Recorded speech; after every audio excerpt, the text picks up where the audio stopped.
오늘 이 본문이 왜 나왔냐면 1절이에요. 정말 죽어버린 이스라엘의 현실, 완전히 메말라서 소망도 없어지고 이제는 멸망밖에 남지 않았다라고 하는 이스라엘 백성들의 현실에서 주신 하나님의 비전의 말씀입니다. 오늘 읽어드렸던 본문 11절의 말씀처럼 지금 이 이스라엘 백성들의 상황은 마른 뼈처럼 완전히 소망이 끊겨버린 상태입니다. 그래서 1절에 읽진 않았지만 하나님께서 에스겔을 그의 영으로 그 마른 뼈의 골짜기로 데려가셔서 보여주셨는데 2절에 보면 그 뼈가 지면에 심이 많았는데 아주 말라버렸다라고 얘기합니다. 아주 말라버렸다라고 하는 것은 이 이스라엘 백성들의 현실이 처참한 겁니다. 첫 번째는 재앙의 흔적입니다. 이 뼈들이 수두룩했던 것은 그 하나님의 심판 그리고 전쟁과 재난의 결과로 무수한 생명들이 그렇게 죽어나갔다라고 하는 큰 증거들입니다. 그런데 그 뼈들이 그 지면에 수두룩하게 널려 있었다라고 하는 것은 부끄러운 수치의 흔적입니다. 왜냐하면 유대인들의 가장 불명예는 뭐냐면 죽어서 장사 지내지 못하고 시신들이 그냥 땅에 방치되어 있는 상태를 가장 부끄러운 상태로 여깁니다. 그러니까 이스라엘 백성들은 자신들의 시신도 수습하지 못할 정도로 급박한 하나님의 심판과 또 하나님의 진노 가운데 버림받은 상태였던 겁니다. 그리고 절망의 흔적인 거죠. 이 뼈들을 아무도 수습할 사람들이 없습니다. 그래서 11절에 말했던 것처럼 우리는 다 끝났다. 우리의 소망도 이젠 없고 이대로 그냥 맞춰지는 것이 우리들의 인생과 현실이다라고 절망했던 겁니다. 그런데요, 그러한 뼈가 심이 말라 절망했던 이 가운데 하나님께서 질문하세요. 3절에 보면 이러한 뼈들의 절망을 보여주신 다음에 하나님께서 에스겔에게 이렇게 질문합니다. 인자야, 이 뼈들이 능히 살 수 있겠느냐? 네가 보기에는 이 뼈들이 살 수 있겠다고, 다시 살아날 수 있겠다고 보느냐? 라고 묻습니다. 오늘 여러분들은 만약 여러분들에게 이 뼈들이 능히 살 수 있겠느냐고 물으신다면 여러분들은 어떻게 대답하시겠습니까? 어쩌면 우리들의 현실이 이 메말라 버린 뼈처럼 절망과 우리도 어찌 해볼 수 없는 처지까지 몰려 있을지도 모릅니다. 다 죽어버렸고 다 끝나버렸고 그냥 이제는 소망도 없습니다라고 했던 이 상황에서 하나님께서 이 아침에 우리에게 그래도 능히 살 수 있겠다고 보느냐라고 물으실 때 여러분의 대답은, 우리의 대답은 무엇이어야 할까요? 에스겔이 그렇게 대답합니다. 3절에 내가 대답하되 주 여호와여 주께서 아십니다. 주께서 아십니다. 이게 우리가 사실은 할 수 있는 고작의 대답이에요. 하나님이 아시죠. 제가 뭐라고 어떻게 이것이 살지 안 살지, 나도 살지 못 살지 앞이 안 보이는데 이 뼈들의 현실이 어떻게 일어날지 제가 장담하겠습니까? 하나님만 아십니다. 근데 이 말은 가장 현실적인 대답이면서도 동시에 조금 모호한 겁니다. 하나님이 하셔야만 일어날 수 있는 현실입니다 라고 하는 인정하는과 동시에 글쎄요, 사실은 살지 안 살지는 잘 모르겠습니다라고 하는 우리의 믿음의 약간 부족한 현실을 그대로 나타내는 표현입니다. 그래서 긍정도 아니고 부정도 아니고 하나님이 아십니다. 어쩌면 에스겔에게는 포로로 끌려가 있는 상태에서 보여진 현실은요, 지금 나라가 망했다는 소식을 들었어요. 돌아갈 고국 땅이 없어진 겁니다. 70년이 지나면 분명 돌아갈 땅이 있다라고 하는, 끝이 있다라고 하는 일 때문에 소망을 조금 가지고 있었는데 이제 그 고국 땅도 함락되었다는 소식에 이제는 비참해진 겁니다. 하나님의 선지자였던 에스겔조차도 절망합니다. 포로로 끌려왔던 백성들이 버텨낼 힘이 없어진 겁니다. 그런 가운데 하나님께서 이렇게 말씀하십니다. 5절에 보면 주 여호와께서 이 뼈들에게 이같이 말씀하시기를 내가 생기를 너희에게 들어가게 하리니 너희가 살아나리라. 내가 이 뼈들에게 생기를 들어가게 할 것이니 살아날 것이다. 이 하나님의 말씀이 여러분 오늘 기도 가운데 주시는 음성과 응답 되었으면 좋겠습니다. 내가 살게 할 것이니 살아날 것이다. 나의 현실과 말라버렸던 여러 가지 건강과 또 여러 가지 문제들, 절망밖에 없고 그냥 막막하게 견디는 것밖에 없지만 내가 생기를 들어가게 할 것이니 살아날 것이다. 그런데 이러한 하나님께서 하실 일들에 대해서 단지 하나님께서 에스겔에게 원하시는, 요청하시는 모습이 있습니다. 4절에 보면 내가 살아나게 할 것이다 라고 하는데 4절에 너는 그럼 이 모든 뼈들에게 대언하여 이르기를 너희 마른 뼈들아 여호와의 말씀을 들을지어다. 이 뼈들에게 대언하라. 하나님께서 생기를 들어가게 할 것이니 너희가 살 것이다 라고 선포하라는 겁니다. 여기 대언하다라고 하는 것은 예언하다라고 하는 겁니다. 하나님의 말씀을 대신 전하라. 그리고 그렇게 이룰 것이다 라고 선포하라라고 하는 말입니다. 참 황당하죠. 하나님께서 알아서 해주시면 좋겠는데 그 죽어버린 뼈를 향해서 네가 한번 그 능력을 경험해 보라고 얘기하시는 겁니다. 그러니까 하나님께서 이 에스겔에게 네가 한번 해보거라, 네가 그 사실을 한번 대언하라 라고 했던 것은 하나님의 영광스러운 그 은혜로의 초청입니다. 네가 한번 이 능력을 경험해봐라. 그런 거 있잖아요. 재밌는 장면을 봤습니다. 그 유명한 테니스 선수가 테니스를 치다가 갑자기 게임을 잠깐 중단하고 옆에서 볼을 이제 시합을 거두는 소년에게 라켓을 주면서 네가 한번 쳐보라고 얘기합니다. 그 유명한 선수와 함께 랠리를 한번 해보라는 겁니다.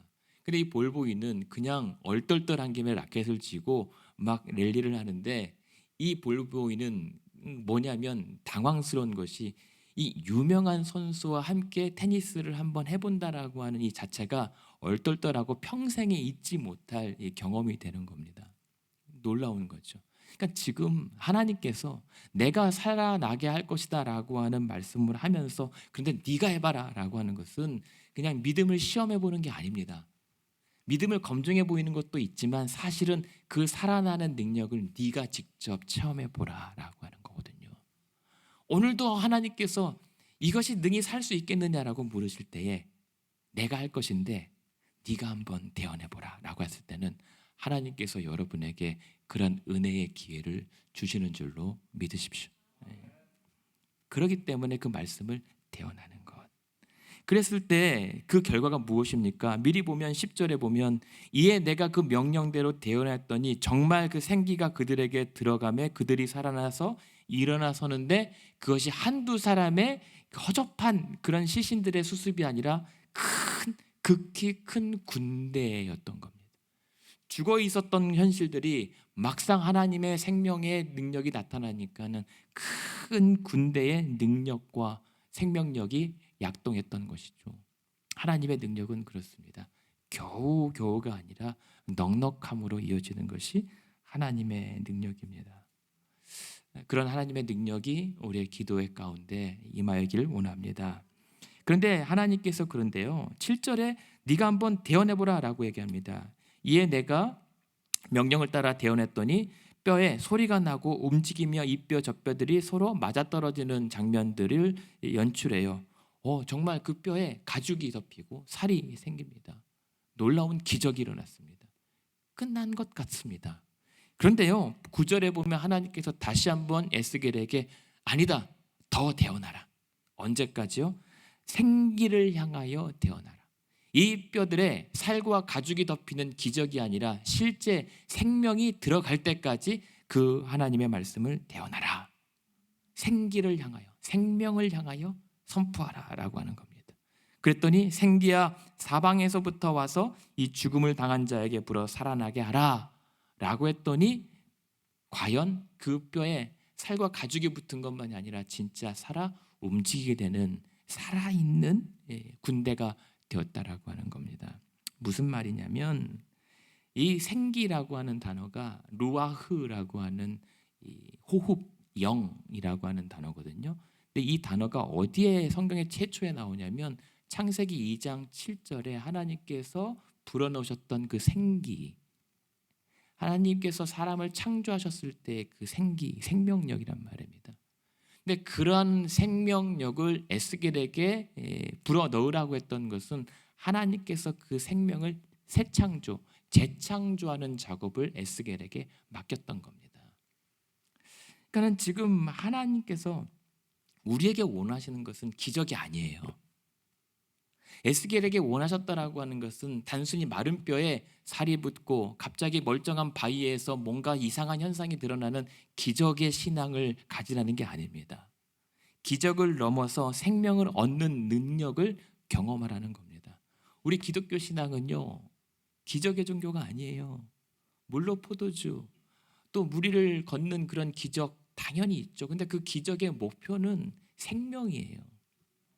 그러한 하나님께서 우리를 무덤을 열고 다시 살게 하시는 부활의 주인이시다라고 하는 사실을 믿는 거예요. 기독교 신앙은 기적의 종교가 아니라 생명의 부활의 신앙인 겁니다. 그래서 에스겔에게 얘기하는 겁니다. 생명을 얻을 때까지 그 하나님의 말씀을 대언하라, 선포하라, 붙잡고 나아가라. 그랬을 때 일어났던 것이 오늘 읽어드렸던 본문이에요. 그렇게 내가 너희를 일으킬 것이다. 그렇게 11절에 메말라 버렸던 소망이 끊어졌던 너희 민족을 내가 12절에 너희 무덤을 열고 거기에서 나오게 할 것이다. 그리고 어디로요? 이스라엘 땅으로 들어가게 할 것이다. 하나님께서는 단순히 살리는 것으로만 끝나지 않아요. 무덤을 열고 다시 일으켜서 하나님의 약속하신 땅으로 반드시 그들을 다시 들어가게 하시는 것이 살리시는 목표였다는 겁니다.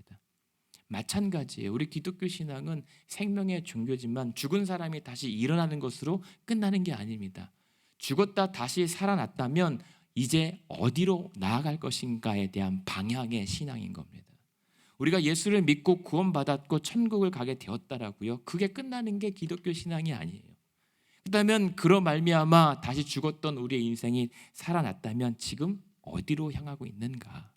하나님의 약속하신 그 땅으로 들어가려고 가고 있는가에 대한 신앙인 겁니다. 그래서 13절에 보면 내가 너희 무덤을 열고 거기에서 나오게 하겠다라고, 내가 너희를 반드시 살릴 것이다. 내가 반드시 살려서 이스라엘 땅, 뒤에 또 37장 후반에 보면 내가 너희를 고국 땅으로 들어가게 할 것이다. 21절입니다. 하나님은 계속 땅에 집착하세요. 성경을 보면 하나님은 계속 땅 하시잖아요. 가나안 땅, 고국 땅, 이스라엘 땅. 그 땅이라고 하는 것은 이 땅에 말하는 땅이 아닙니다. 하나님의 약속의 땅, 하나님의 나라를 지향하고 있는 거거든요. 그러니까는 하나님의 살게 하신 백성들을 통해서 함께 가고 싶은 곳이 있어요. 그래서 계속 죽었던 자들을 일으키고 쓰러진 자를 계속 다시 위로하시는 것은 나랑 꼭 가볼 때가 있다는 겁니다. 너와 함께 꼭 가고 싶은 데가 있다라고 하는 것입니다. 내가 너를 위하여 예비한 초소, 하나님의 나라를 내가 너와 함께 반드시 가고 싶다라고 하는 하나님의 간절함을 지금 성경에서 에스겔을 통해서 말씀하신 거예요. 그래서 이를 위해서 필요한 것은 뭐냐면 14절입니다. 이를 위해서 내가 또 무덤을 열고 나오게 한 너희들에게 내 영을 너희 속에 두어 너희가 살아나게 할 것이다. 무덤을 열고 나온 것이 살아있는 것이 아니라 그 나온 자들에게 하나님의 영을 너희 속에 두었을 때 너희가 살아날 것이다 라고 하는 겁니다. 무엇입니까? 주의 성령을 너희 속에 불어넣었을 때 너희가 살아있게 될 것이다 라고 하는 겁니다. 성령의 사람들요. 실제로 오늘 본문에 생기를 불어넣어 살아나잖아요. 이것이 신약 성경의 요한계시록 11장에 보면 하나님의 선지자들이 순교당해요. 죽임당해요. 그러나 3일 반 후에 이들에게 생기를 불어넣어서 저들이 일어나 걷게 됐다라고 하는 이 단어가 나옵니다. 그런데 요한계시록에서 이 생기는 푸뉴마, 성령으로 번역이 돼요. 그러니까 구약의 이 생명 호흡이 신약에서는 성령의 호흡으로 확장이 되는 거거든요. 저와 여러분도 마찬가지입니다. 오늘도 찬양했던 것처럼 메마른 우리의 심령 가운데 하나님의 영이 우리에게 두어졌을 때 우리는 진짜 살아있는 주의 성도들이 되는 겁니다. 주의 성령으로 충만했을 때 하나님의 임재와 하나님의 인도를 따라가게 되고 그 메마른 골짜기 속에서도 하나님의 비전의 환상을 보게 된다는 것이죠. 오늘 우리 이 아침에 하나님의 영을 우리 가운데 부어주시기를 원합니다. 그랬을 때 하나님의 비전을 보게 되기를 원합니다. 메말라 비틀어졌던 이 뼈들의 현실 속에서도 하나님께서 내가 너희를 살게 할 것이다 라고 하는 하나님의 약속을 받기를 원합니다. 이것이 하나님께서 에스겔에게 보여주셨던 비전입니다. 그러니까 포로들은, 에스겔은 지금 고국 땅으로 돌아가고 싶은 소망이 있어요. 근데 그 소망이 하나님께서 너희를 반드시 드리겠다라고 하는 약속과 일치해요. 그게 응답이죠. 우리들의 바람과 하나님의 약속이 일치됐을 때 그것은 응답됩니다. 오늘 우리의 기도가 우리의 소망과 하나님의 뜻이, 하나님의 약속과 일치되기를 원합니다. 그랬을 때 하나님께서 응답하세요. 그것이 기도의 조율입니다. 기도는 하나님의 약속과 우리의 소망이 점점 일치되고 부합되어지는 과정입니다. 0점 조정하는 거죠. 그렇게 맞춰지는 기도가 바로 성령의 임재와 인도하심으로 가능하게 되는 겁니다. 그러면서 13절 14절에 계속 하나님이 말씀하시는 게 뭐예요? 내가 여호와인 줄을 알 것이다. 그럴 때 내가 정말 어떠한 하나님인지를 알게 될 것이다. 계속 하나님은 내가 여호와인 줄을 알 것이다 라고 얘기해요. 왜 그럴까요? 나만 보라는 거예요. 나만 봐. 나만 보라.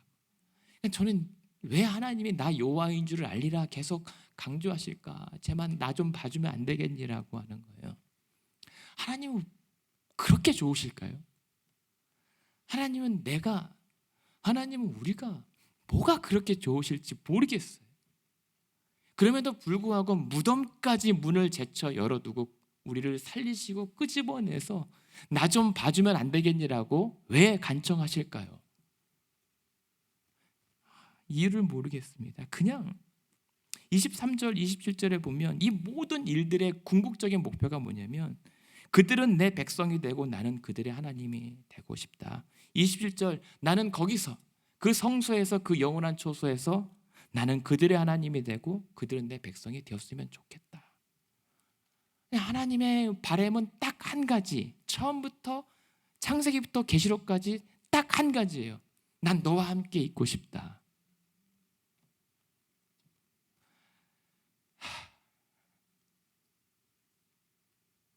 하나님은 오늘도 마찬가지예요. 저와 여러분에게 바라시는 건 난 너랑 같이 있으면 안 되겠니?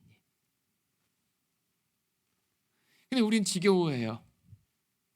좀 내버려 두십시오 하나님. 왜 나만 졸졸 따라다니십니까? 도망갑니다. 아니야 거기 가면 죽는다니까 나랑 같이 있어. 내가 너를 지켜주고 살려줄게. 그런데도 우리는 죽고 싶어 합니다. 그러니까 하나님은 계속 그 죽고 매일매일 절망과 현실과 허물과 죄로 죽어 자빠지는 우리를 다시 무덤을 열고 매일매일 일으키신 하나님. 그 이유는 한 가지밖에 없어요. 나를 너무 사랑하신다는 거죠. 왜 그렇게 사랑하시는지 모르지만 그냥 이대로 죽는 것을 내버려 둘 수 없을 정도로 하나님은, 아니 죽은 나를 무덤을 헤쳐서라도 파헤쳐서라도 다시 살리고 싶은 것이 하나님의 사랑. 그 하나님의 사랑이 우리를 구원에 이르게 하세요. 그래서 우리는 구원받은 겁니다. 하나님의 사랑 때문에, 하나님의 약속 때문에. 그래서 오늘 본문에 보면 그러나 이런 하나님의 비전과 환상 속에서도 에스겔의 현실은 비참합니다. 안 어울려요. 하나님의 이 환상과 에스겔의 현실은 서로 합이 안 맞습니다. 그럼에도 불구하고 오늘 우리 현실도 마찬가지예요. 나를 살리신다라고 하는 하나님이 나와 함께 하심을 보면서도 내가 막상 부딪히는 오늘의 현실은 뼈들의 현실입니다. 마른 뼈입니다. 장밋빛 약속과는 전혀 다른 현실을 우리는 가로지르게 돼요. 에스겔이요, 하나님의 이 사명자로 부르심 때문에 이 사람 벙어리로 반평생을 살아요. 그리고 기괴한 행동을 해야 됩니다. 새똥으로 밥을 해 먹어요. 내 날마다 포로처럼 불편하게 살아야 됩니다. 그게 하나님의 명령이었기 때문입니다. 아내가 죽었는데도 슬퍼하지 말라고 하나님께서 단속합니다. 비참해요. 근데 하나님은 이렇게 말해요. 이것은 저주가 아니라 나의 표징이다. 이것은 저주가 아니라 하나님 백성들을 향한 하나님의 사랑하는 탄식의 징표가 될 것이다. 그러니까 에스겔에게는 너무 비참한 하나님의 명령이었지만 그러한 에스겔을 여기까지 살아오게 하겠던 것은 한 가지입니다. 에스겔서에서 계속 반복되는 표현이 뭐라고요? 매 장마다 여호와의 말씀이 내게 임하여 이르시되, 매 순간 지쳐 쓰러지고 죽고 싶을 때마다, 메말라질 때마다 그 말씀이 내게 임하였던 것, 그 비참한 현실의 에스겔을 여기까지 살아오게 했던 것은 하나님의 말씀이었던 겁니다. 오늘도 다 포기하고 싶을 때 하나님의 말씀이 내가 살게 할 것이다 라고 하는 그 환상의 말씀을 통해서 다시 한번 일어나 보는 거예요. 오늘 저와 여러분에게도 마찬가지입니다. 오늘도 한번 살아보고 버텨볼 수 있는 것은 하나님의 말씀이 있기 때문이죠. 그런 하나님의 말씀을 붙잡고 나온 우리들에게 오늘 물으십니다. 너도 이 마른 현실이 살아날 수 있다고 생각하느냐? 하나님이 아십니다. 그리고 하나님이 하실 줄로 믿습니다. 하나님이 하시면 그리 될 줄로 믿습니다. 그렇다면 나의 약속을 믿고 나의 말을 대언하라, 선포하라, 예언하라. 하나님의 말씀을 듣고 그 말씀을 믿고 선언하라 라고 말씀합니다. 그럴 때 하나님께서 우리를 그 약속의 땅까지 인도하여 내겠다라고 보장하십니다. 하나님의 목표는 기적이 아닙니다. 우리들의 모든 상황의 극복이 아닙니다. 우리와 영원히 함께 동거하시는 겁니다. 그렇기 때문에 다행인 거예요. 오늘 우리가 살아가는 이 땅이 종착지가 아니라는 사실. 그래서 거기서 내 백성 너의 하나님이 되겠다라고 하는 이 말씀은 뭐냐면 우리 다시 시작해보자라는 겁니다. 거기서 다시 시작해보자. 목자 없는 양처럼 방황했을 때 24절 거기서 보면 목자 다윗의 후손 예수 그리스도를 우리의 목자로 세우셔서 그를 따라 돌아오는 모든 자들과 20절에 보면 화평의 언약, 영원한 언약을 맺고 그 성소, 잠깐 동안 바벨론 땅에서 성소가 되었다면 이제 하나님의 그 약속의 땅에서 영원한 성소가 되어줄 테니 거기서 우리 다시 시작해보자. 내가 너의 하나님이 되어줄게. 너는 나의 백성이 되자. 그러니까 이 마른 뼈 환상의 최종 결론은 하나님의 나라입니다. 그리고 영원한 생명의 부활입니다. 그리고 그날까지 내가 쉬지 않고 일할 것이다. 내가 너희를 반드시 무덤을 파헤쳐서라도 건질 것이다 라고 약속하신 겁니다. 오늘도 하나님께서 여러분들 정말 죽을 것 같은 심경에 처박혀 있을 때라도 그 무덤문을 파헤쳐서라도 어떻게든 건지시고 살리신 하나님의 약속을 붙잡으시기 바랍니다. 그것을 위해서 이미 예수 그리스도의 십자가에 예수 그리스도를 아낌없이 내어주셨던 그 십자가의 보증하심이 오늘 우리를 살리시는 겁니다. 오늘 함께 기도했으면 좋겠습니다. 하나님, 오늘 우리에게도 기도 가운데 성령을 부어주시옵소서. 성령 없이 하나님을 믿겠다고 따라왔던 퍽퍽한 내 현실을 비옥하게 하시고 풍요롭게 하여 주시옵소서. 그랬을 때 여호와의 영을 우리 속에 두으실 때 하나님 우리에게도 무덤을 열고 살아나는 역사가 체험되게 하여 주시옵소서. 그래서 그 부활의 능력으로 말미암아 오늘도 내 속에 사는 이가 예수 그리스도 그의 생명이 내 안에 살게 하여 주시옵소서. 성령을 부어주시사 메마른 내 영혼이 주의 회복의 환상을 보게 하여 주시옵소서. 그래서 천국 가기까지 이 땅이 아니라 오늘의 목표가 아니라 영원한 하나님 나라 가기까지 목자 되신 예수 그리스도를 끝까지 쫓아가게 하여 주시옵소서. 때로는 메마른 뼈의 골짜기를 지나갈 때마다 나의 말이 아니라 하나님의 약속의 말씀을 대언하고 예언하고 선포하고 묵상할 때마다 내게도 큰 부대의 능력을 회복하여 주시옵소서. 메말라버린 우리 교회들과 우리의 인생들과 우리의 가정들과 우리의 남편과 아내와 우리의 자녀들에게도 메마른 뼈에 살이 붙고 가죽이 붙고, 그러나 그 단순한 치유와 회복이 아니라 그 안에 생기가 불어넣어져서 정말 하나님의 살아있는 인생과 또 교회와 또 오늘의 하루 되게 하여 주시옵소서. 그렇게 기도하는 저와 여러분의 아침 될 때에 오늘 종일토록